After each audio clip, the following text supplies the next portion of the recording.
And I'm joined by Erica of Vincent's Clubhouse. How are you? I'm wonderful. I'm doing great today. How about Per- you? I'm doing just fine. It's nice enough that I can sit out and do this and not sweat to death in the garage. So it works out really well. So let's talk about Vincent's Clubhouse. So as you know, we're doing Pulpit Fest over there at the Ash and Ale. That's coming up August 22nd through the 24th, and we've got people coming from all over the country and possibly Canada. I don't know. I think maybe, but I can't be certain. But I mean, I can. I could look it up, but whatever. Anyway, the point is, we have people from all over coming in, and they're all coming in to have a nice time at Ken's place and smoke cigars and party for a few days. But this year, we wanted to bring in kind of a charitable aspect as well. And pardon me, that's where Vincent's Clubhouse comes in. So can you tell us a little bit about it? Yeah, of course. Vincent's Clubhouse we're going to be celebrating our 10-year anniversary next year. We have been serving individuals in Flagler County for 9 years. We started as a summer camp for kids on the spectrum in 2016. So Vincent is my son. Okay. And he is on the autism spectrum. And we were in the kitchen one summer day, and Vince said, Mom, can I go to camp with the kids? And he called his cousins the kids. And it really took me by surprise because it was the end of the summer, and I was actually thinking, I'm like, okay, good thing we avoided this summer. Like he didn't ask to go to camp. He's cool hanging out with Nona. I was happy about that, and it really threw me off. So I did what any good mom would do, and I lied to him. Um, and I just looked straight in his face, and I was like, sorry, bud, the camp is filled up, because I didn't know what to say. And Yeah. lucky for me, he bebopped away. He was like, okay, and bebopped away. And uh, I thought about that, and I was like, this is absurd. That there's no summer camps in our community for individuals, young kids on the spectrum. So I did some research. It turns out, there really wasn't anything. And I was like, okay, well, then we'll just start our own. So that's how Vincent's Clubhouse came. So that was August of 2016. And June of 2017 was my first 2-week vacation. I was a licensed nursing home administrator running a 139-bed skilled nursing facility at the time.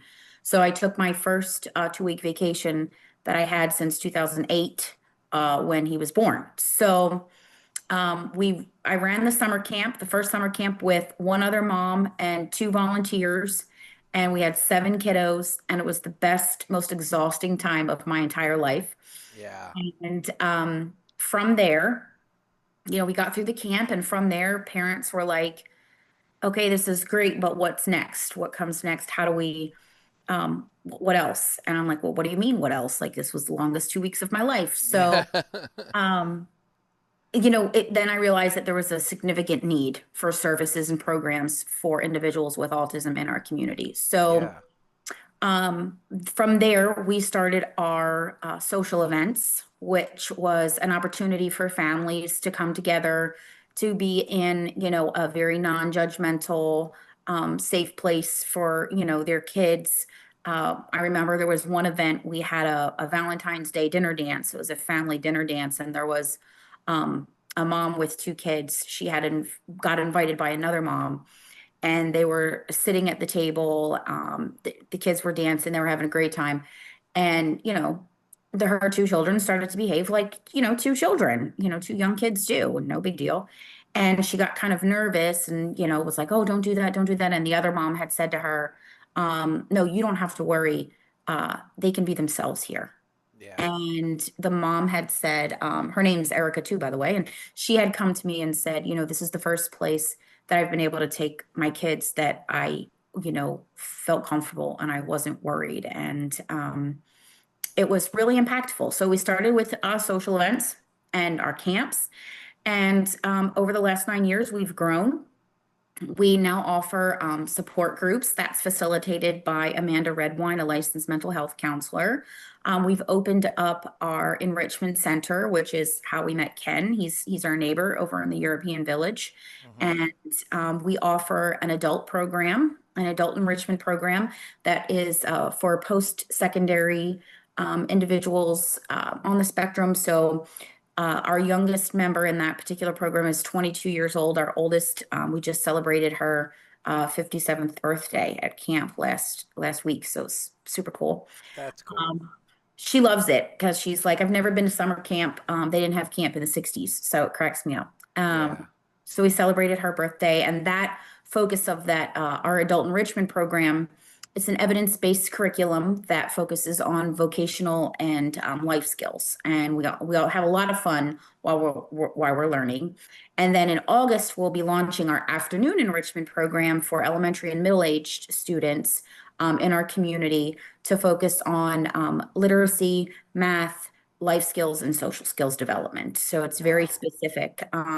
Everything that we do, with my background being in healthcare, it was really important for me to be able to provide evidence-based programming, outcome-based program that we're having a lot of fun, but it's purposeful.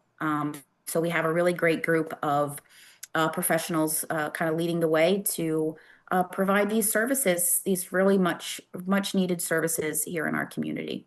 No, that's fantastic, and I love hearing all that because, so my son, he was born in May of 16, so right around the time you're getting ready to launch this, Yes. my son Maxwell, he was born, and when we took him to his 2 year checkup, as you do with the pediatrician, they ask, okay, is he saying like 50 words in 2 3 word sentences, and it's like, well, no. I mean, he's got his little baby language that he does, and they're like, yeah, we need to start watching that. And so, my son, he's level 2 autistic, and he's in a really great school program that I've seen a lot of advancement in the last 3 years.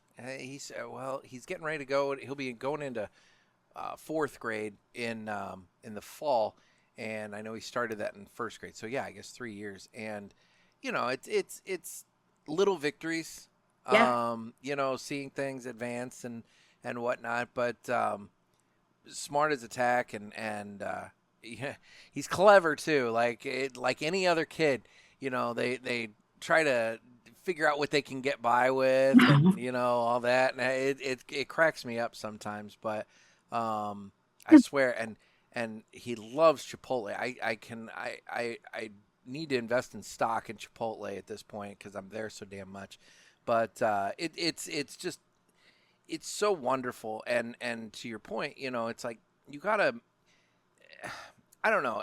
It's a weird time. I feel like because I hear a lot of things about, oh, we need to figure out the cause, and we can work on a cure, as if they're like, they Damage. have a There's something cold to or damage. fix. Yeah. Exactly. And it's like, no, we need to meet these people where they're at. We need to recognize that there's nothing broken or damaged with them.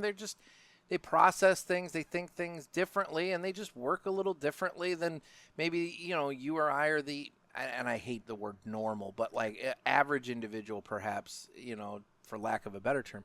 And, we just need to work with them and figure it out, and figure out a way that they can thrive and prosper, because everybody, they have their abilities. And I mean, my God, my kid, he loves music. He loves music so much.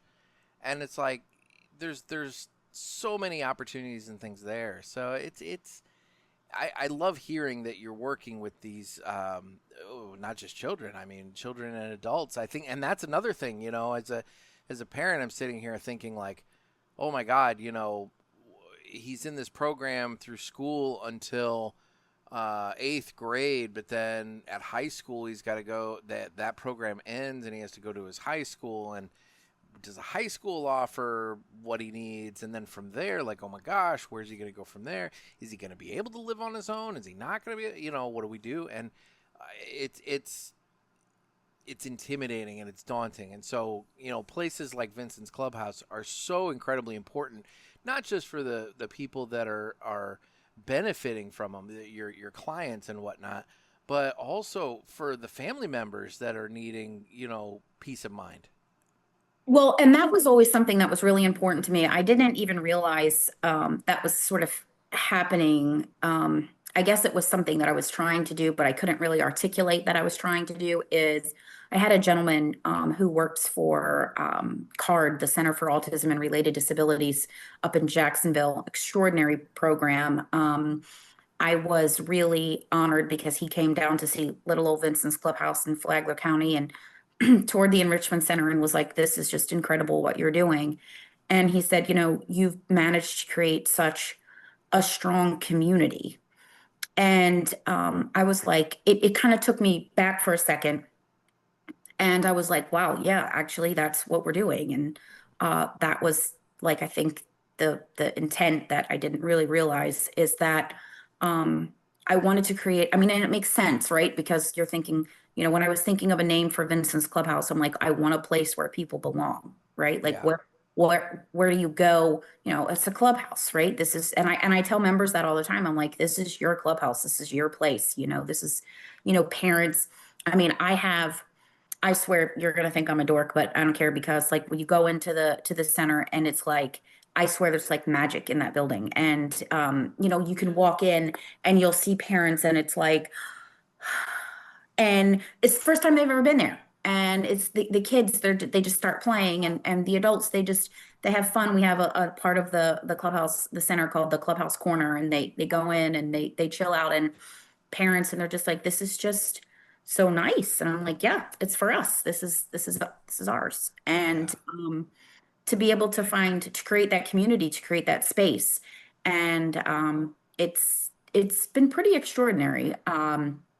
We've had the enrichment center we closed on the building September 17th of last year, and we started our adult program November 11th. Um, I remember because it was Veterans Day. It was a special day, and everyone was like, "Why aren't you going to be closed for Veterans Day?" And I'm like, "No, they're going to No. come in. And we're going to teach them about Veterans Day. Like we're going to teach them what it means." And it was pretty cool. Yeah, and I was again, like I said, running a long-term care facility, and then left that long-term care and worked in for a very large hospital organization, Halifax for 2 years, and then I was just like, we've taken. I know in my heart I had taken this as far as I could without dedicating 100% of my time to it. So I I left long term. I left healthcare and was like, well, sometimes you have to take a leap of faith. Yep. And I'm like, I may end up living in the enrichment center, but it'll be worth it because we're doing good work. And it's been pretty extraordinary. But yes, to your point, um, I was very when Vince was uh, your son's age, I was thinking of the same thing, right? Like I was very focused on his education, great relationships. Vincent's Clubhouse has great relationships with Flagler schools. We do an education series. We partner with them for an education series once a month. Very, very important. And I started to surround myself more. I got into a lot of advocacy work with the Florida Developmental Disabilities Council up in Tallahassee and the Family Cafe. And I started to be around more parents who had, their kids on the spectrum that were older. And I remember I don't know where I heard this, but I remember it struck with me. And they said they're going to be an adult with autism a lot longer than they're going to be a kid with autism. And I was like, dang, okay. Yeah. So, and it just, and this as a parent, we're just trying to get through day by day, right? We're trying to take Yeah. day by day, trying to get the small wins, the small victories, sometimes thinking about the future can be daunting, right? Like I Oh, can't tell, incredibly. oh, right. Incredibly. Yeah. You know, um, I love my hair. I don't actually go to her anymore, but this isn't why. So my hairdresser, like she'd be doing my hair and moms, parents, autism parents, we're tired. We're in a perpetual state of tiredness. So, exhaustion. It's just, we live here now. So the few minutes the hour and a half I get to go get my hair done, I'm like, oh, this is relaxing, right? Like this is my relaxing time. And she starts talking to me and she's like, "So, do you think Vincent's ever going to be able to live on his own? Do you think he's going to be able to have a job? Do you think that, do you think he'll be able to drive?" And I'm like, and I know it's coming from a place of love, right? Like it's coming Yeah. from a place, it's not, um, so I'm trying not, and I'm just like, we're just gonna have to pray and wait and see and work hard and see what happens. And meanwhile, I'm like, can you please just shut up and do my hair, please? Yeah, Because it's like it's 1 hour. I dwell on these when I'm laying in bed at Yes, night. I don't yes, need to be thinking about this in the hour and a all the half time. of relaxation time. Yeah. Exactly, Yeah. exactly. So it can be exhausting, but then that's the thing about Vincent's Clubhouse. The cool thing, one of the really cool things is that it's such a diverse, so many diverse ages, right? Mhm. So like where I am with Vincent being a teenager, sweet baby Jesus, I never thought I being he's my only child, so having a teenage boy and then autism on top of that, and um I remember when he was younger, parents would be like, "Oh, when they're a teenager," and I'm like, "Oh, it'll be okay. How bad can it be?"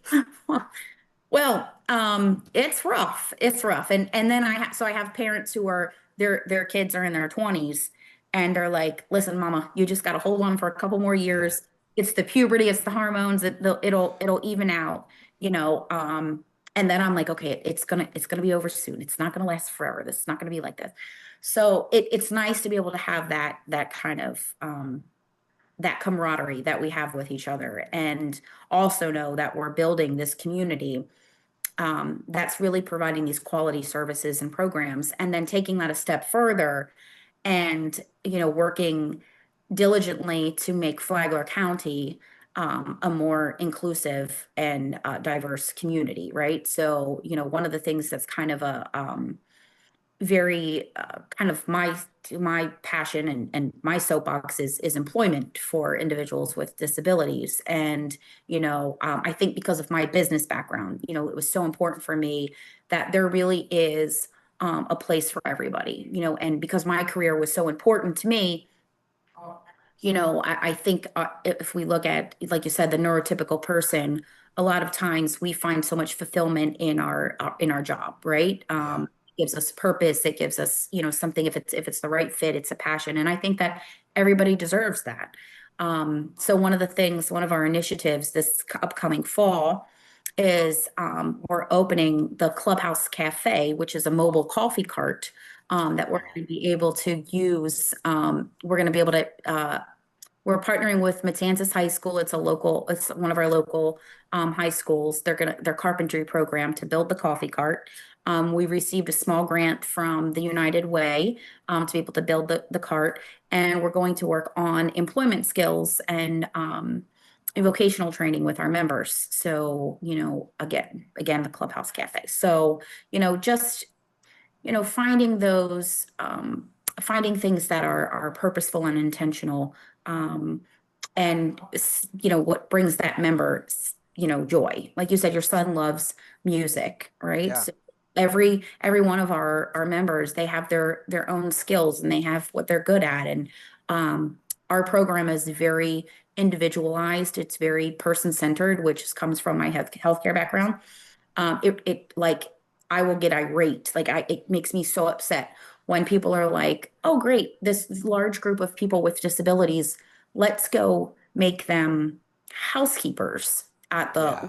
hospital or the local hotel." Okay, well, why do you think that they're gonna, yes, we all have to be able to learn how to clean, but unless you really like housekeeping, why, right? Yeah. Like Yeah. it doesn't make sense. So finding out what their particular interests, likes, and dislikes are, and working to find a place that's appropriate for them. So it's a lot. We're it's an ambitious little group that we have, but we have our mission is what drives us, and doing the right thing and taking care of our community, and I'm really proud of the work that we're doing. No, it's wonderful work that you're doing, and I wish there were more. I mean, I'm sure there are plenty of organizations similar to yours around the country, but I there needs to be more. There needs to be significantly more, and there needs to be a lot more support for that because I don't know if it's just everybody talks about, oh, what the cause, like why are we having so many. I think it's just better diagnosis. I think Absolutely. it's just a simple matter of we're finally figuring it all out, and we're figuring out that, yeah, you know what, this has been a part of our society for a very long Many time, years.